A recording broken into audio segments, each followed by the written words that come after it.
जिथे प्रत्येक दगडात रामायणाचा इतिहास आणि हवेत प्रभू श्रीरामांचं नाव आहे.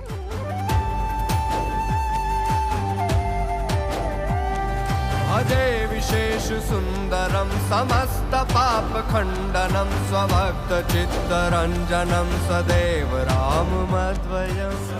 आणि नाशिककरांच्या डोळ्यातील चमक हे सांगून जाते की काळ किती बदलला तरी आमची भक्ती आणि आमचा वारसा आजही अडळ आहे. जटाकलाप शोभितम समस्त पापनाशकम स्वभक्त भीतिभंजनं भजे राममद्वयम्.